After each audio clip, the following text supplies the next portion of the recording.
Thank you, Mark. I am humbled and I'm honored to be here with all of you tonight.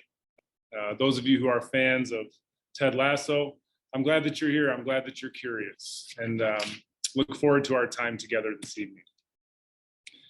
Recently, my wife Stephanie and I were in Arizona for an anniversary, and we love the outdoors. We love exercising. We love nature, and we had heard about a hike. In Michigan, we don't get to do a lot of mountainous hikes, as you know. And so in the middle of a city like Phoenix, there's a variety of mountains just sticking up that you can go check out. And if you look carefully here, you can see a path coming up the right side of that. And that's the hike that we were looking at Piestewa Peak. And since we don't do a lot of mountain hiking, we're not used to that, we decided to check it out. And what we saw was on All Trails app was we saw a couple of things. First, what we saw was about 1,200 feet of elevation over about 2 miles, which is pretty steep. It's pretty straight up in the air. All right. The next thing that we saw was that it was hard and it was difficult and all these other things. And we just don't see a lot of hiking like that around here. And so we had this hard, adventurous thing, and we're like, you don't get this opportunity a lot. Maybe we can do this mountain hike in the middle of Phoenix. And that's Trail 300, but also there's Trail 304. And Trail 304 looks a lot more like Michigan to us. Moderate, 1.4 miles, only 180 feet of elevation. That seems a little more like what we're used to, a little safer, a little simpler, a little more comfortable for us from what we're used to. And so we had a choice. What I want to say is that both of these paths lead forward. Both of these paths provide fitness. They both provide an opportunity for us to be in nature, to see what God has created, for me to spend time with my wife, develop our relationship.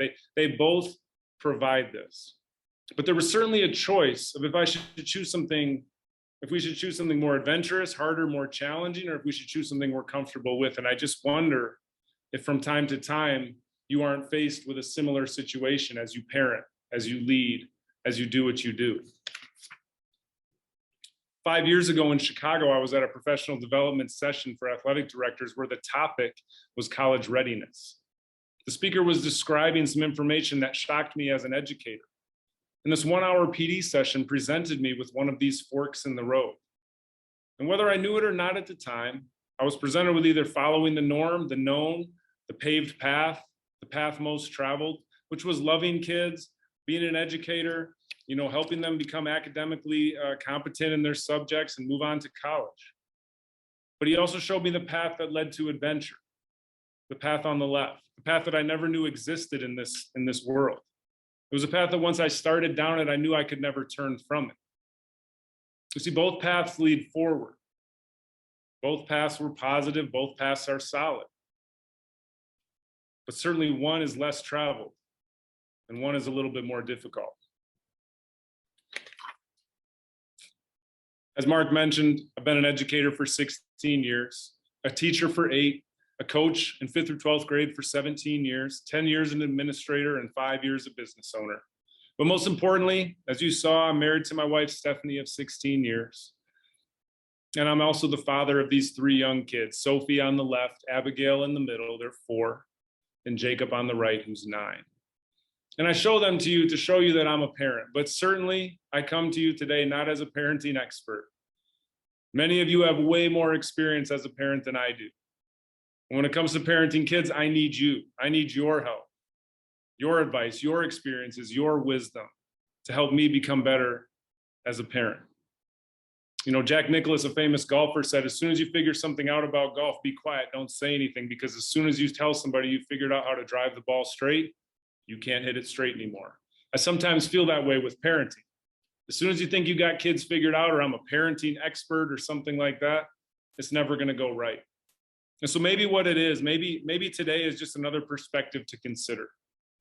Another voice that maybe helps you decide the best way forward. Everybody has different kids and they all behave in different ways and they're all unique individuals. But maybe today provides you a couple of perspective opportunities that could enhance or help the way that we lead our kids moving forward. Grit leadership exists to equip and empower leaders to build a gritty, more resilient generation. My goal today is to provide you 3 forks in the road, 3 choices. And if you'll continue to do what you do, and currently, the more comfortable, the more simple, the way that you're going, or to choose that adventure, that challenge. And if you're already on that path to challenge, I hope this is an encouraging time for you to show you to keep going, to keep pushing, and to keep climbing that path, even though it's harder, even though it's more difficult. Because I think together we can take steps toward making our communities that we're in, wherever you are, a grittier, more resilient place to be. So let's get started. I have a little game for you to play as you sit. The boxes are empty. You can take the percentages and place them next to the statements that you think, as I explain where this comes from, because this comes from that seminar that I did in Chicago. And this was from Stanford University. And what was happening there was we had great acronym students, great educated students that had the best ACT, SAT, GPA, AP classes. You go down the acronym list, that's who gets to go to Stanford, right? But they couldn't keep kids in their school. And this was what was being presented to me in Chicago. And we were trying to figure out why, and they had studied it. And they went around the country to see, was this a Stanford problem or an everybody problem? Turns out it was an everybody problem, and these were the statistics that they had. And what happened was they started to see that there was a problem. Although they had acronym kids, they were missing attributes. Okay, and so what this made me think of, what made me think about was that there's something that we can do as an educator, right? I have this fork in the road, all right? And then you think, well, Kevin, that's from 2012. It's 2021. Don't you have anything more recent than that? Things are probably better.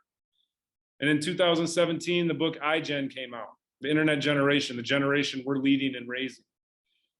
And what was crazy was all of those statistics were exactly the same, except that the seriously considered suicide number was almost doubled. So in 5 years, not only have we not gotten better, we had actually gotten worse. And it makes me wonder about 2022. And this is where I was at in Chicago thinking, what can I do? I can keep going, doing a good, noble thing that I know is right, which is educating, caring about kids, loving them, doing my job the way I'm doing it. Or I can try to figure out how to make a change, which path to take. And so I decided to take the harder path, one small step at a time. And what I came across was in my research was this quote from Karen Abel, who says, when children aren't given the space to struggle through things on their own, they don't learn to problem solve very well. They don't learn to be confident in their abilities, and it can affect their self-esteem. I'll allow you to read the rest while I tell you that I thought the rest, the reason it's highlighted in blue back then was because it related to those statistics that I showed you before. But really what haunted me the most, the more I worked with this quote, was the first sentence that says, when children aren't given the space to struggle. And I thought to myself, who is not giving the space? And I had to point the finger at myself, the teacher, the coach, the parent, the adult, the mentor. We are not giving them the space, and it's turning them into these percentages. And so this really piqued my interest. And as I began to research from so many different people, so many different places, I started to be able to piece wonderfully smart people doing excellent work together to come up with some conclusions that drove my work. Students are more stressed, overwhelmed, and depressed than ever before. We saw that in the percentages. Students are shielded from this suffering and this failure and this challenge by well-meaning, loving people like you and I. Right? They're shielded from that bulldozer mentality. Okay, it's very common, the snowplow mentality, right? What happens in our society and in our circles is that we want our kids to be happy. We want them to feel loved, to be happy, to be excited, and we don't want to see them sad. And so a lot of times what we can do is plow the way so they can walk through unscathed, because we don't want them to turn into those percentages. And if we can keep them happy, then they won't turn into those percentages. And unfortunately, that's not the way that it works, but we know that this happens all the time. One place it happens in athletics is the email, the phone call, or the text message that says, I'd like to meet with you about Jimmy, my son, but you can't tell Jimmy that I'm meeting with you. And right there, what we see is a snowplow mentality. It's not misfounded, it's founded in love and care for Jimmy. So there's nothing wrong with our desire to love and care for Jimmy. The problem is that we're going ahead and we're going to fix it so that he can walk through unscathed and not deal with it. And he can just have the experience that we want for him. And Paul Tough tells us, a researcher on adversity, he tells us that kids have to have that experience. They have to have the toughness. He talks about something that he did where one group of people, one thing that we can do to work with adversity is to just throw people outside, give them a shovel and say, shovel all this snow. We leave them on their own, good luck, go for it. And what happens in those scenarios, Paul Tough says, they fail. They don't make it. They can't survive. The other way we can do it is we can snowplow. We can plow it all for them and say, hey, walk through this nice clean area. And then we still know that they don't survive because of the percentages that we saw.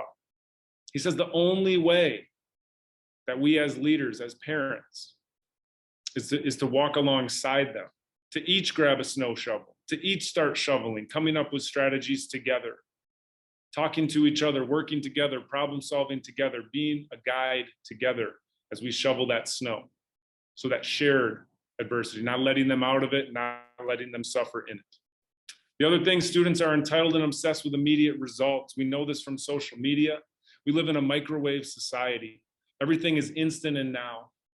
And the problem with that is that grit is the opposite of instant. Grit is a marathon, not a sprint. And so if we have a society wired for immediacy, we have a society wired to lack grit and lack resilience. And that bothered me.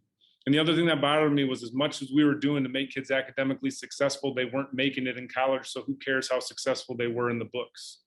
We have to be able to do something different. And what I thought was this has to do with grit. It has to do with our ability to be resilient. And so I turned to the world's most formal researcher on that, which is Angela Duckworth. And she defines grit as the demonstration of perseverance and passion for very long-term goals. She tells us that talent is unrelated or inversely related to someone's level of grit, which means the person who's highly talented often had a low level of grit. And a lot of times that was because it was so easy for them that they didn't have to work at it. And so when the rubber met the road, they didn't have the grit to make it through that challenge. But on the other hand, if you think about it, people who have less talent, they had more grit in her research, that inverse relationship, because the people that had less talent knew that the work was the key to making up the talent gap. And that allowed them to be grittier and tougher over time. And finally, as I said before, grit is a marathon, not a sprint. And she inspired me to take my best ideas, my strongest intuitions, to try them, to fail, and to start over, to be gritty about getting kids grittier, as she says. And so what I came up with was this idea of grit leadership, this theory of leadership. And it was built on this idea of parente, a Latin word, which literally means to bring forth. And it was the root word of parent. So when we look at it this way, we've talked about how parenting, a lot of times we try to make our kids happy and give them these great experiences so that they can have it better, have more. But really what the original said, maybe we can take a lesson from the original, was maybe it's to bring forth the potential in our child. Not bring forth the happiness, but bring forth the potential. So how do we parente? How do we bring forth grit? Well, today I'm going to share with you 3 pieces of the much research that I found, with an opportunity for us to discuss a couple examples of each. Effort Counts Twice, Angela Duckworth, Focusing on the Process, Carol Dweck, and Being the Guide with a Variety of Researchers. So I want to start to you really quickly with this idea of Carol Dweck and how it connects to grit. Duckworth says that the best way to be gritty is to have a growth mindset, but the death of grit is a fixed mindset. And so what we see here is this fixed idea. All right, a fixed person, a fixed mindset is somebody who wants to look good all the time. Okay, their abilities are static. They're smart or dumb. They're a math person or not. They're pretty or ugly. We see this a ton, these judgments that are made, these finalities, these result-oriented things. And you can see on the left side of the screen there, some of the characteristics or behaviors that come out of fixed mindset people. And maybe you recognize some of those in yourself or in others in your circle. But she also says that this growth mindset idea, this desire to learn and to develop, to change, to grow, to see obstacles as opportunities, that becomes more resilient in nature because it's always changing and always growing. It's not fixed and finite. The other person that really goes into growth mindset is this Michael Merzenich. He studied the brain and how the brain can actually physically change to prove fixed mindsets aren't a real thing. And so he studied the brain's ability to grow and change over time. And in 40 years of his research, he said that at any age, with any talent level, we can get better at pretty much any skill that we want to. What I want to tell you is the 3 things we're going to talk about today, those are all skills. They're all things that if we apply them and work on them and take that path, we have a chance to improve at them and grow, because we can also be changed, that we're designed to be continuously improved. He says that whatever we think our limits are, and we all have limits, whatever we think they're actually much higher than we thought. Because if we want to get better at things that matter to us, we just have to get to work. We have to work on it. We have to practice it. We have to build it. But the brain can literally change and grow. That's how it was made. He says that's the whole trick of it.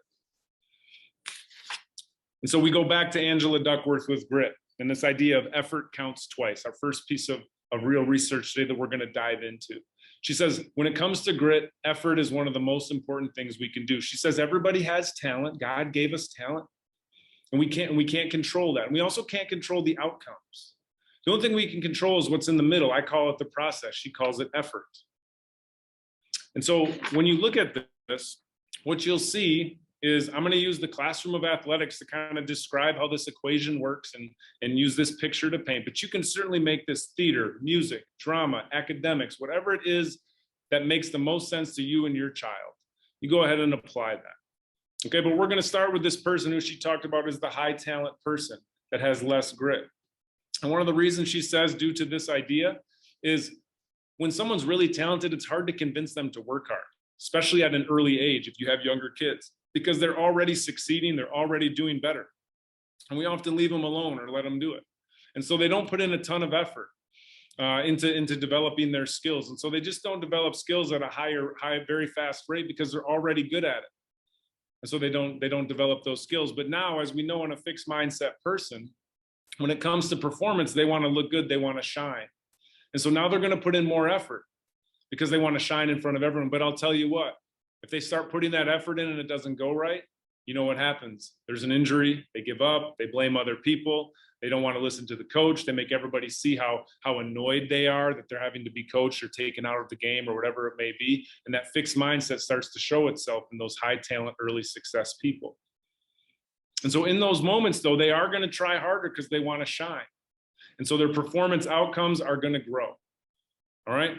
Lower rates of growth, but they're still there because they're in it and they're working hard. Now let's contrast that with her idea that the low talent people actually have more grit. This idea that a more middle average talent, like you and I, most of us, most of our kids, we don't all have the 8 talents, right, in every single area. But you think about an area where you're an average talent.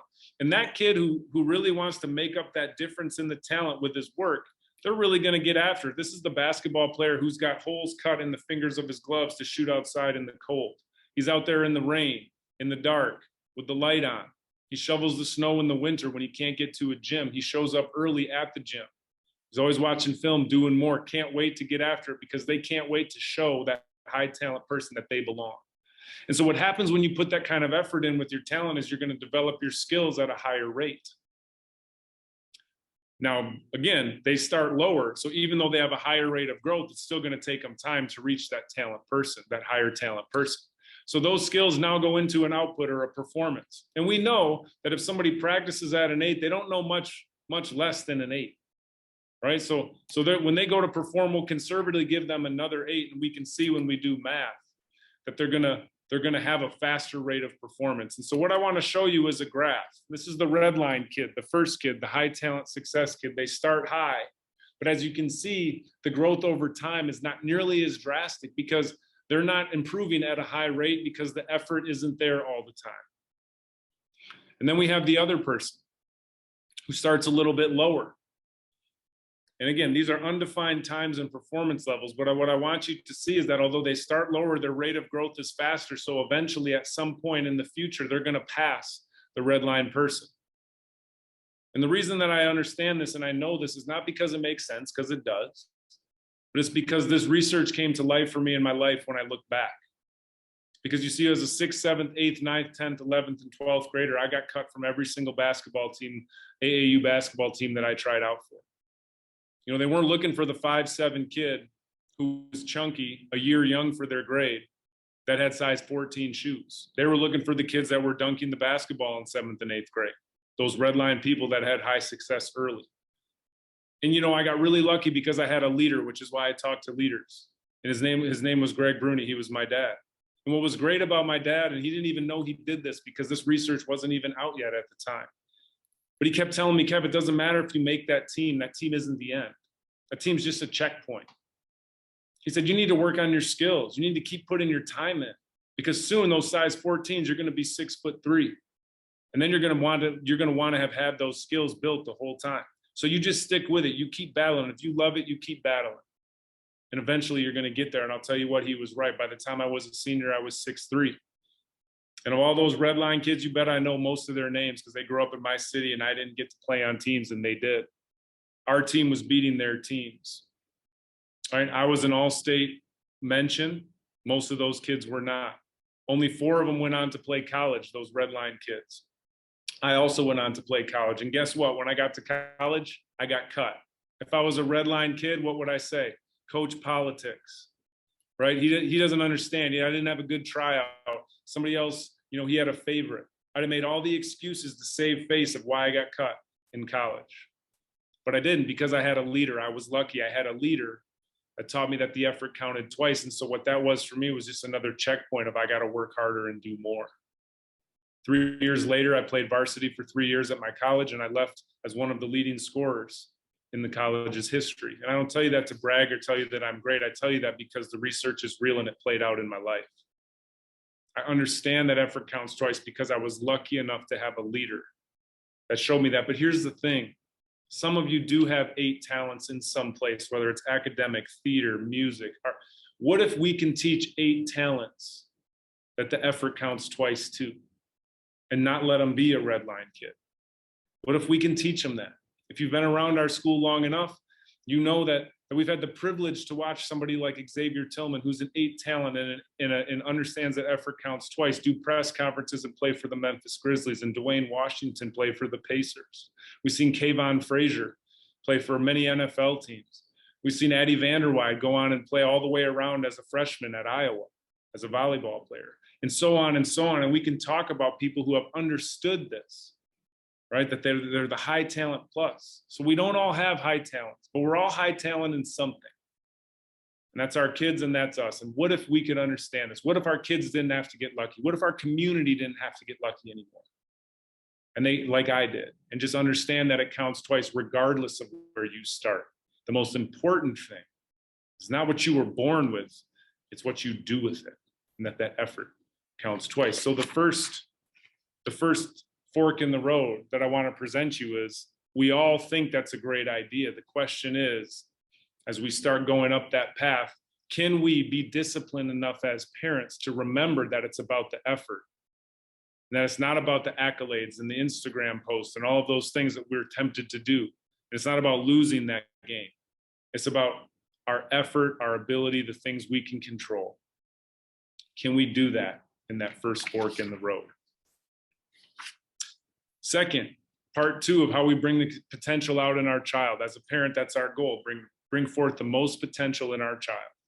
Right? Not to make them necessarily happy all the time, but to bring forth that potential. It's just a way to think about it. Right? We obviously want them to be happy, okay? But the main goal here, as the Latin would tell us, is that potential. And so we want to focus on the process. I've talked about that a little bit already when we talked about effort. And so we're going to talk about Carol Dweck's work. Okay, and Carol Dweck has a great video here. And I don't want you to be put off by this video because it's about 5th graders. Because when I was 35 years old, I watched this video and it has changed my life. It's changed my speech and it's changed the way that I've done pretty much everything. And so I want you to watch this. You can apply it to yourself. You can apply it to your kids, whatever it may be, but I hope to engage you in this video for a few minutes as you learn about what some research tells us about praise in versus the results. So check this out. Carol Dweck and her colleagues wanted to look into the impacts that praise had on children's development.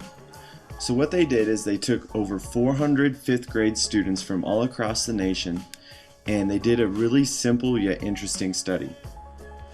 Here's how it went down. They gave all the kids a really easy non-verbal IQ test. There were 10 questions, and at the end of the test, they praised all the children in one of 2 ways. The first group was praised for their intelligence. So they said, "Wow, great job, you must be really smart at this." Now the second group was praised for their effort. So they said, "Wow, great job, you must have worked really hard at this." Now this is a really subtle difference, but the impact it had is incredible. So after praising the kids and getting them divided up into the 2 groups, they gave them all an option for their next test. The first option was, hey, this next test is going to be a little bit harder, but it's going to be a great opportunity to learn and grow. Now the second option was, this next test will be similar to the first, and you will surely do well on it. Now, the interesting thing is, out of the group that was praised for their intelligence, 67% of them chose the easier option, while 92% of the kids who were praised for their effort chose the harder test. This is unbelievable to think about, how just the subtle difference in the way that they were praised had such an impact. Carol Dweck explains why this happens. The child or adult hears, oh, you think I'm brilliant and talented. That's why you admire me. That's why you value me. I better not do anything that will disprove this evaluation. As a result, they enter a fixed mindset, they play it safe in the future, and they limit the growth of their talents. Whereas focusing on the strategies they use, the way they're stretching themselves and taking on hard tasks, the intense practice they're doing, those are the kinds of things that say to a child or an older athlete, it's about the process of growth. As a result, they don't feel, oh, if I make a mistake, you won't think I'm talented. They think, oh, if I don't take on hard things and stick to them, I'm not going to grow. Next, Dweck and her colleagues gave all the kids a really difficult test. It was one that they would surely fail, but they wanted to look at how the different kids attacked this challenge. Dweck noticed that the group that was praised for effort worked harder, longer, and actually enjoyed this test more than the group that was praised for their intelligence. This group got really frustrated with this test and had the tendency to give up early.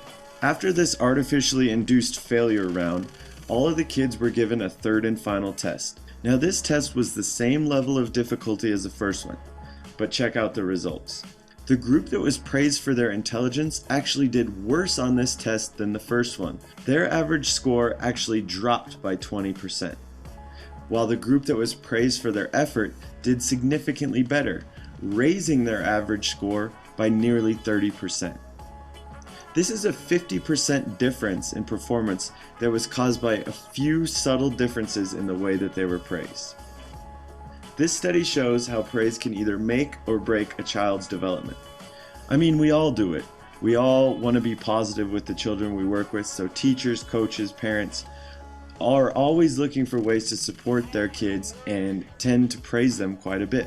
So we need to look at research like this and realize, okay, praise is a good thing and there's nothing wrong with being positive, but we need to be very careful about praising someone's intelligence or abilities and focus more on the process and the effort that they put forth.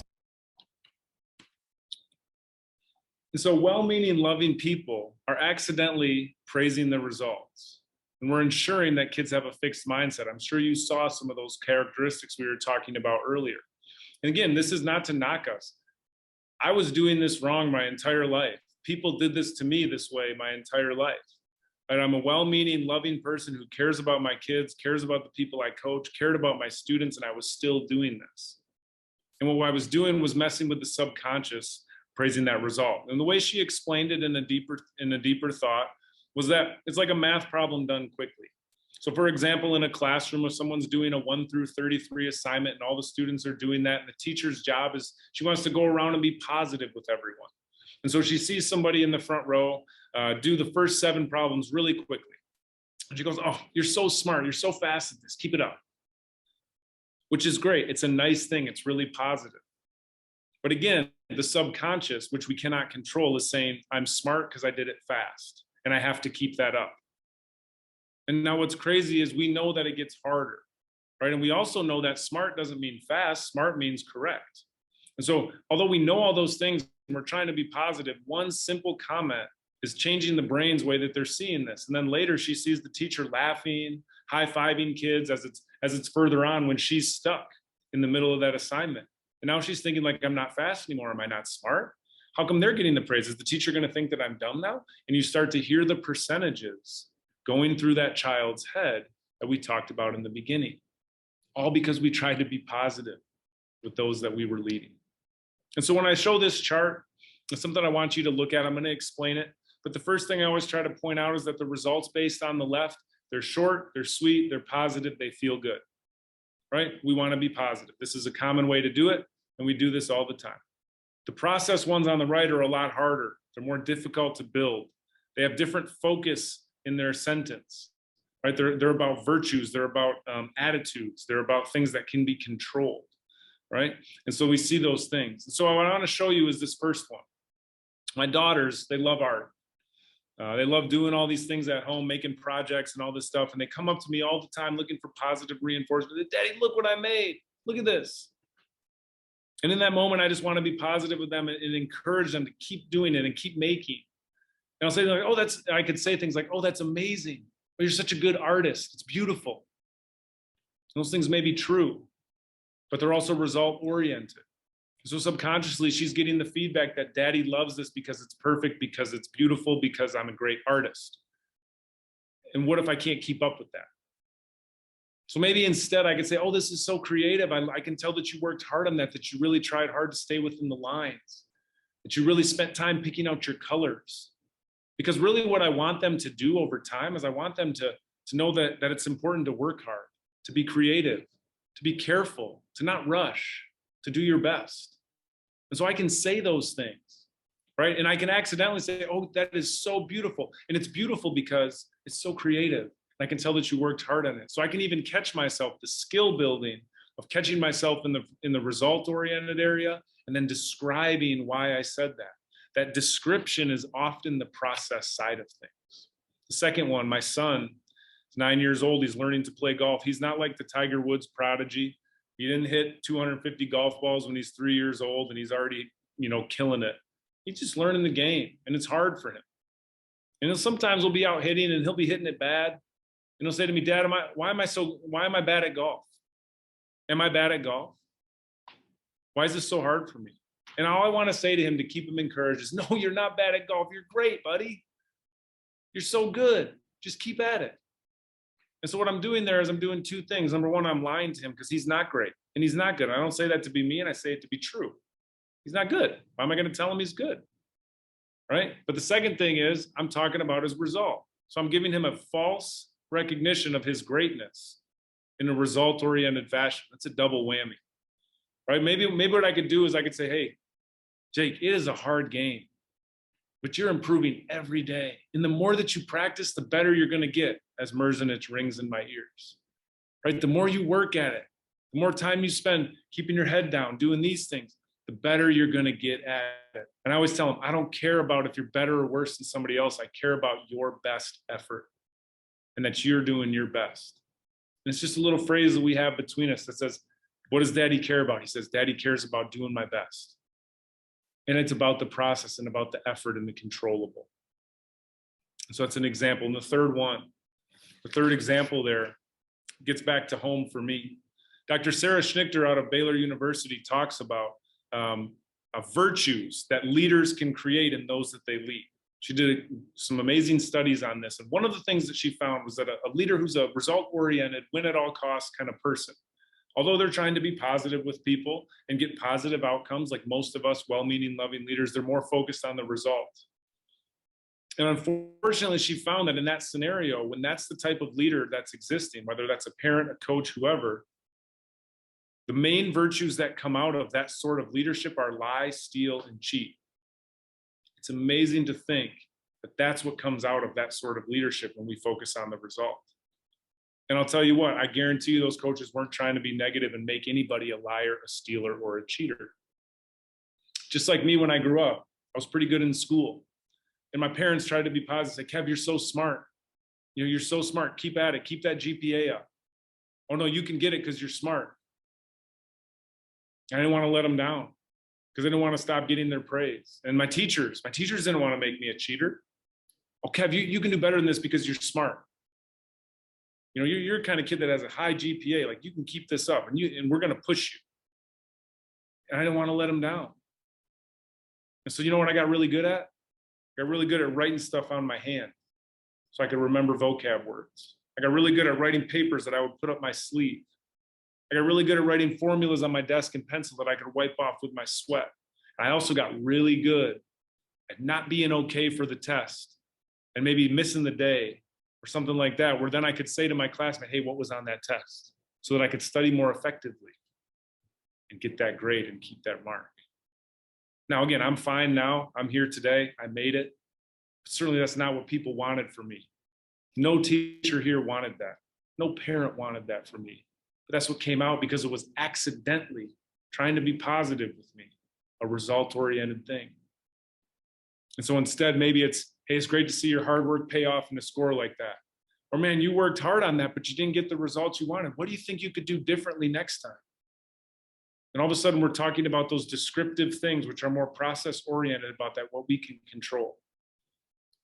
And so it's a lot harder to give process feedback. I often hear myself giving that result feedback, even out of habit, to my kids every day. And I do this all the time, right? And I work on this all the time, but I've learned the skill of switching it quickly to that descriptor so that they know it's not just about the result. It's about all these other things that helped with that result as I try to be positive. A parent told me one time, it's kind of like dessert versus a nutrient-rich diet, where the results are the dessert. They're sweet, they taste good, they're in the moment, but they're short-lived. The other thing we know about dessert is if we focus dessert as our diet, our body's not going to work very well. It's going to shut down in certain ways, and it's not going to be its best. And on the other hand, nutrient-rich diet takes a lot longer to prepare, to gather the materials, to do it right, but man, does it feed us. Does it give us that sustained energy over time and help our body and brain work at its best? And so what I ask of you in this fork in the road is, we all know it's a good idea to do process feedback, but how disciplined can you be of staying on that path? It's a challenge. It's a challenge for me every single day to make sure that I'm feeding back the process. Because we all know it's really easy for us not to put pies on the table for dinner. But it's a lot harder to discipline ourselves to not give result feedback all the time. And I want to encourage you that we're allowed to have dessert. Thanksgiving's coming up. We love to have a nice piece of pie, cookie, something like that. But we also know that that percentage, that proportion, has to be much more nutrient rich than dessert if we want our kids to work at their best, want our bodies to work at its best. So that's my challenge to you in this fork in the road. You can keep going being positive. Maybe more result-oriented than not. You'll make it. Your kid might make it just like me. But maybe there's a different payoff. Maybe there's something greater if we can try to do it a different way. Focus on that process more often when we talk to them to develop that growth-oriented mindset. And so that brings us to our third point today about being the guide. We want to bring the most potential out of our kids, bring grit out of our kids. We have to also be the guide. Everyone loves to be the hero. I love being the hero. I dreamt of it as a kid. Now that I'm a dad, I love being my kid's hero. And I want to be their hero forever, and I'm sure you do too. But I'm also realistic, and I know that every night that I lay my child down in their bed and I give them a kiss and pray with them at night, I know that I'm one day closer to losing that hero status. I don't mean to make you sad. We all know it's true. And so how do we stay the hero as we go on? I think we all want that. And I would submit to you that the way that we stay the hero is to become a great guide. So what I want to show you is this picture here of what these people have in common. I mean, technically, they're all guides, not heroes. I mean, they're heroic, but they're not the hero. Harry Potter is the hero, not Gandalf. Daniel Russo is the hero, not Mr. Miyagi. Neo is the hero, not Morpheus. Luke Skywalker is the hero, not Yoda. Why do we know these people so much, and why do we love them so much that we see on the screen here? Because they assist the main character in becoming the hero of their story, to becoming the solution to the problem. The great pass on the soccer field is almost more admirable than the goal itself. The other thing we know about these people is they didn't snowplow the way. They didn't fix it for anyone. They always allow the hero to experience the pain, to make their choices, to have the difficulty, to go through their struggle, to triumph on their own without being in front. And they all do it with them. Mr. Miyagi could have easily beat up those bullies in the first scene of the movie and said, if you do it again, I'm going to beat you up again. And it would have been over. No movie. All movies have conflict. right? All stories have conflicts that heroes have to overcome, and they need a guide to do it. And our kids are no different. So how do we be that guide? I want to show you something that was adapted from Learner Lab podcast about the levels of growth mindset, and use this as an example for us. And the first thing to help us do that is that we have to help kids understand the desirable difficulty is what we want. It takes struggle to grow. In a microwave society, nobody wants to struggle. My son says to me all the time, Dad, I just want it to be easy. I hope this math problem's really easy. And I say, son, if it was easy, then you wouldn't be learning and you wouldn't be growing. We want it to be hard so that you can learn more and grow more. If it's easy, then we know we got to move on. And he's 8, 9. He gets that. Right? We need struggle to grow. In the weight room, if I put 5-pound weights in my hand and start lifting, we know we're not going to do it. We're going to be wasting time. Just like if I put 300 pounds on the bar and that's way too much, it's going to crush me. Somewhere in the middle of that is the desirable amount of difficulty that it takes to grow my body and to build my muscles and to improve my health. And that's desirable because we want that effect. And we really have to help kids understand. And as a guide, as a great guide, what we can do is help them understand, no, that difficulty is important. Don't run from that. Don't quit because it's hard. Or you know that's going to be difficult. You should still try it. Who cares if you mess up? We'll try again. Desirable amount of difficulty is the key to helping us understand to be gritty, resilient, and to have a growth mindset. Second, everything takes time. Microwave society, if you're not good at it, you just quit, right? We know that, and you've seen it in your kids. You maybe even feel it in yourself sometimes. Maybe we even say it. Well, I guess I'm not good at bowling. I guess I can't do that. It takes time to build new skills. We have to remind kids it's okay for things to take time, right? To invest in something that's going to be difficult over time. 3, building skills requires reps in action. You have to opt in to the time it takes to do those difficult things if we want to grow and we want to change. And again, these are things we have to teach our kids, because these thoughts and these levels don't come naturally anymore. The flow of society doesn't want these things to be natural. They want you to feed what you're good at only, put it in a silo and stick with it. And if you're not, that's fixed mindset idea. That's what society is built on. I know that if I want to get more fit, I can learn a lot from going on Instagram and looking at social influencers who have all those great fitness videos. Oh, that would be a great workout for my glutes, right? That would be a great ab workout. But we also know that we have to stop watching the video and start doing the work if we want to do it. That takes time, and that's going to be difficult. We have to plan things for that. But if we want to change, we have to do it. We can't just watch and learn and talk about it. And we have to remind kids that it's okay to get your hands dirty and get into stuff. That's going to be messy and it's going to be difficult. We have to start to change that norm in our households and in our communities. And I'll tell you what, the last thing is we got to remember that they need those reps, not us. We go back to snowplow, where we can see those things ahead of time. We can provide those answers ahead of time. We can do that. And we got to be really careful as the leaders in their lives not to bail them out and create a victim mentality. Right? When we come out of a tough game, the one thing we can say to make our kid feel better so they're not so sad, hey, those refs, they really didn't know. You shouldn't have got this, you shouldn't have got that. We got screwed by that official. Well, the coach didn't have a good lineup out there. Right? We can create that mentality by trying to make them better, trying to make them feel better. And we can't do that.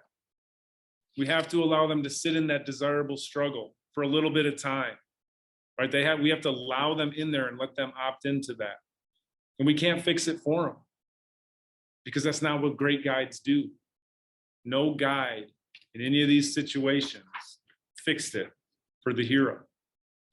Without these guides, our story heroes would not have done what they did to make the world a better place. It wouldn't have happened. These people were essential. Emphasizing these levels of building a growth mindset faithfully over time might not make your child happier in the moment. It doesn't make mine happier, I'm going to tell you that. But every single problem that they bring to you, you can probably refer right back into those 3 levels. So that PDF document that you can download, I'd encourage you to do so. So you can have a visual representation of these levels for you to remember and teach your children about. And in a microwave society, Success might not come so quick right away if we're going to allow them to be in their struggle.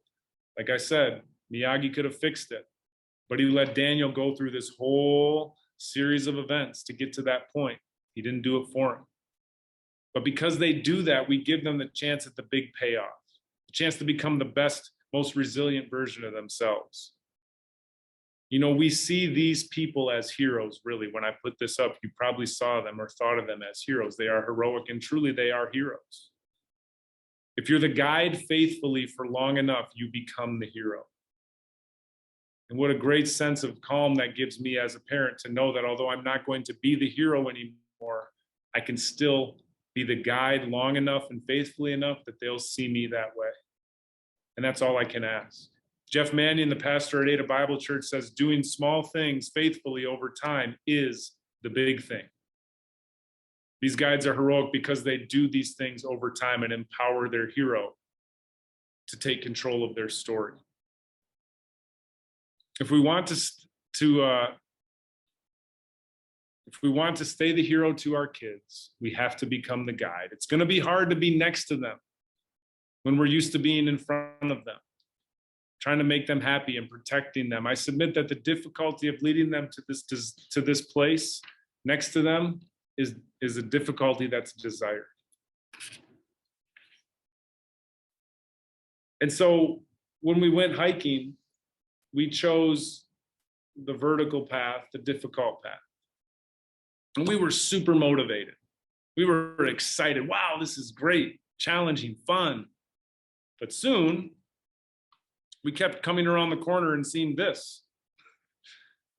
Another stack of straight up in the air hiking. We had already done it. And you look at your watch and you think, oh, we got to be almost to the top. No, wait, we're only 0.6 miles of that 2.1, and we're just this tired. What are we doing? And we're grinding it, going step by step, trying, and it's difficult. And you know what's crazy is I'm sitting there grinding my way up the path. I see this guy come flying up past me. He's not walking, he's running. You seen these people? They run these hiking trails. And what I thought at that time was Merzenich told me that my skills can always be improved, that my abilities were always higher than what I thought, than my ceiling. And I thought to myself, you know what, this guy, at some point, he was grinding out the walk. He was watching somebody else run. And now he's running. I mean, he's able to do that and run up. And I thought, it makes sense because at the top, there's a payoff. And if we keep staying with it and we keep going, we're going to get better at those skills and there's going to be a payoff. Right? There's a sense of well done. You can see the city of Phoenix. It was beautiful. One of the highest points in Phoenix. It was well worth it. We did our best. We had this sense of we made it. We accomplished something. It was a race well run. There would have been nothing wrong with 180 feet of elevation. It was positive. It was fine. It was a hike. It would have been great. But man, the 1,200 feet was well worth the struggle. And I can't guarantee you that my kids are going to be perfect or the most resilient just because I know this information. And I can't guarantee that yours will be either.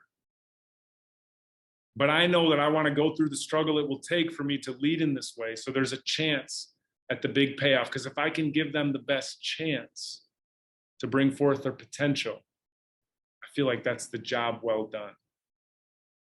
And I think because you're here today, that you feel the same way. So thank you for listening. I appreciate your time. Thank you, Kevin. That was fantastic.